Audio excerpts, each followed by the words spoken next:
Bilang pakikiisa sa advokasiyang makapaghatid ng serbisyong pangkalusugan sa mga mamamayan, aktibong nakilahok ang mga kapulisan ng Mountain Province Police Provincial Office sa isinagawang medical and dental mission ng CFB Marketing and General Merchandise sa bayan ng Natonin at Sabangan nitong weekend.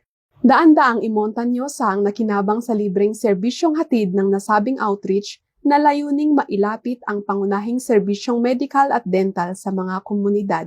Upang matiyak ang maayos at mapayapang daloy ng aktibidad, aktibong tumulong ang mga kapulisan sa medical assessment at crowd assistance para sa mga residenteng dumalo. Nagbigay rin ang mga pulis ng libreng gupit bilang karagdagang serbisyo at pagpapakita ng malasakit sa komunidad.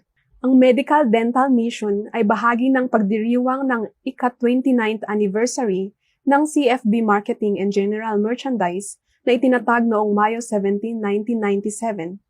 Sa halip na isang engrandeng selebrasyon, pinili nilang markahan ang kanilang anibersaryo sa pamamagitan ng paglilingkod sa mamamayan.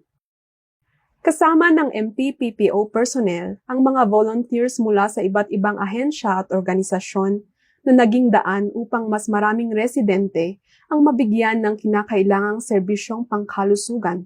Sa kabuuan, naging matagumpay ang aktibidad dahil sa pagtutulungan ng mga kapulisan, pribadong sektor at mga volunteers, patunay na sa pamamagitan ng bayanihan at malasakit, mas maraming mamamayan ang naaabot at natutulungan ng serbisyong tapat at nararamdaman.